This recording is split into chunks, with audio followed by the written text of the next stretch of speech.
Good morning my dear students. बेटा हम जो है ग्रामर से स्टडी कर रहे हैं। ग्रामर में जो है हमारा चैप्टर चल रहा है 12, है ना, अविकारी शब्द। तो आज जो है इसमें हमारा इसका लास्ट पार्ट है निपात, यानी कि पार्ट 5, है ना। तो हमारा टॉपिक है इसमें निपात। तो आज हम निपात के बारे में समझेंगे कि निपात किसे कहते हैं। सबसे पहले जो है ना हम ये एग्जाम्पल देख लेते हैं, क्योंकि एग्जाम्पल से जो है हमें और अच्छे से समझ में आएगा। जैसे एग्जाम्पल दिया हुआ है, रम्या ने भी नाच किया। अब जो पिंक वाले शब्द हैं उनको हम विशेष रूप से ध्यान में रखेंगे। रम्या ने भी नाच किया, रम्या ने नाच किया भी, तो ये एक के ही 3 सेंटेंस हो गए हैं। अब फिर देखिए नंबर 2 शुरू हुआ है। देखिए यहाँ नंबर 1 दिया हुआ है, फिर ये नंबर 2 भी इसी का ही है, नंबर 3 भी इसी का ही है, लेकिन ये सेंटेंस एक ही है। अब सेंटेंस नंबर 2, जैसे सविता ने पत्र ही लिखा है। अब इसका क्या लिखा है? सविता ने पत्र लिखा ही है। तो हम एक वाक्य को कई तरीके से कह सकते हैं। फिर है तुम भी तो नाचो ना। अबे तुम तो मत ही नाचो, है ना। तो सेंटेंस अलग अलग हैं, लेकिन वो कई रूप में हमें दिए गए हैं यहाँ पर। अब हम यहां देखते हैं अच्छे से। इन वाक्यों में भी, ही, तो के कारण बात का अर्थ ही भिन्न हो जाता है। यानी कि जब हम इनको लगाते हैं तो हमारा पूरा सेंटेंस ही चेंज हो जाता है। अब है कहीं पर किसी बात पर बल है, तो कहीं स्थान बदलने में अर्थ में ही अंतर हो जाता है। यानी कि कहीं तो बात मजबूती से पेश हो रही है और कहीं जो है वो स्थान बदलने से जो है ना अर्थ में ही चेंज हो जाता है। तो जो ऐसे शब्द होते हैं वो क्या कहलाते हैं बेटा? हमारे निपात कहलाते हैं। तो अब हम यहां जानेंगे इसकी डेफिनेशन। जो शब्द किसी शब्द के बाद लगकर, यानी कि किसी शब्द के बाद लगकर बल देने का कार्य करते हैं तो निपात कहलाते हैं, है ना। जैसे भी, ही, तो, तक, मात्र, भर आदि निपात शब्द हैं।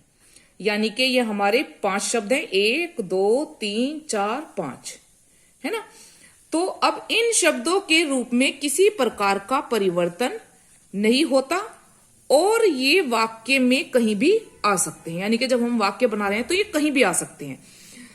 अब है उपर्युक्त वाक्यों के अर्थ पर ध्यान दें। अब अर्थ पर ध्यान देना है तो अच्छे से समझ में आएगा। जैसे रम्या ने नाच भी किया, अर्थात रम्या ने कुछ और किया, साथ में नाची भी।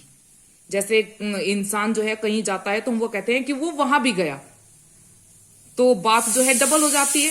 अब है रम्या ने भी नाच किया, अर्थात अन्य बच्चे नाच रहे थे और रम्या भी नाची। कहने का तात्पर्य हमारा यही होगा। जैसे और बच्चे डांस कर रहे हैं, जो है दूसरा बच्चा भी डांस करता है, तो हम कहते हैं कि अरे उसने भी डांस किया।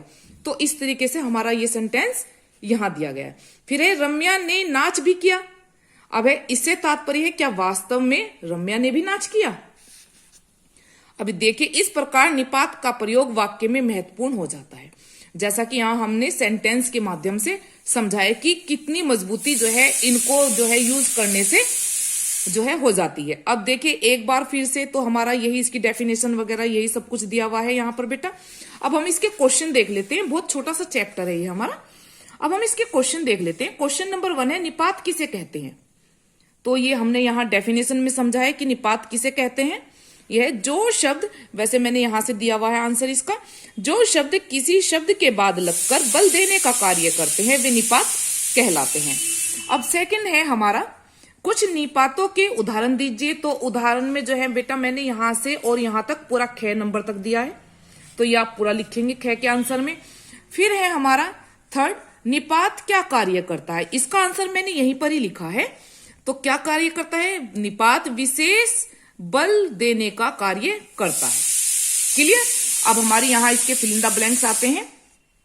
तो फिल इन द ब्लैंक्स में भी हम वही शब्द भरेंगे जो बल देने का कार्य करते हैं। जैसे यदि वह काम करता तो भूखा नहीं मरता, गांव की हवा की बात ही कुछ और है, मुझे मात्र 2000 रुपए की जरूरत है, वह परिश्रम करता तो सफल हो जाता, तुम भी चली जाओ तो ठीक ही रहेगा, मैं रात तक जागती ही रही, उन्होंने उसकी तरफ देखा तक नहीं, गुरुजी हमें इजाजत तो दे दीजिए, उसने प्रधानमंत्री तक से बात नहीं की।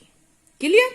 अब हमारी नीचे एक्सरसाइज आती है 2, यानी कि भिन्न स्थानों पर प्रयुक्त निपातों के अंतर को स्पष्ट कीजिए। जैसे ये तुम मेरे साथ ही चलो, तो इसका अंतर हमें ऐसे ही स्पष्ट करना है जैसे हमने यहाँ इस वाली एक्सरसाइज में समझा था। अब यहाँ है तुम मेरे साथ ही चलो, किसी और के साथ नहीं। अब है तुम भी मेरे साथ चलो, और लोग भी साथ चल रहे हैं, तुम भी चलो। फिर है बालिका ने कविता ही लिखी है, बालिका ने कविता ही लिखी है, कुछ नहीं और कुछ नहीं। बालिका ने कविता लिखी है, इसमें यहां था ही, अब यहां हमारा यहां आ गया है। बालिका ने ही कविता लिखी है, किसी और ने नहीं है। सौम्य ने पाठ याद भी किया है, अब है मालूम नहीं सौम्या ने पाठ याद किया है या नहीं। सौम्य ने पाठ याद भी किया है, तो यहाँ अर्थात अन्य बच्चों ने पाठ याद किया, सौम्या ने भी किया। फिर है उसने पकवान को चखा भर है, उसने खाया नहीं बस चखा है। चंदा देने मात्र से बात नहीं बनेगी, चंदा देने मात्र से बात नहीं बनेगी, कुछ और भी करना पड़ेगा। फिर है अरे भाई उसकी बात का जवाब तो दे देते। अब इसका हम कैसे बनाएंगे, कुछ और ना करो, करो ना करो, है ना, बात का जवाब तो दे दो, तो ये हमारा यहाँ पर हो गया है। अब बेटा ये वाली एक्सरसाइज तो आपको बुक में करनी है, और बाकी जो क्वेश्चन आंसर और फिल इन द ब्लैंक्स वाली जो एक्सरसाइज है बेटा वो आपको अपनी नोटबुक में करनी है। तो यहाँ ये है आपका चैप्टर कंप्लीट हो गया है, और अब आप अपना पूरा वर्क कर लेंगे, है ना। उसके बाद में जो है आप मुझे दिखाएंगे। ओके बेटा, गॉड ब्लेस यू।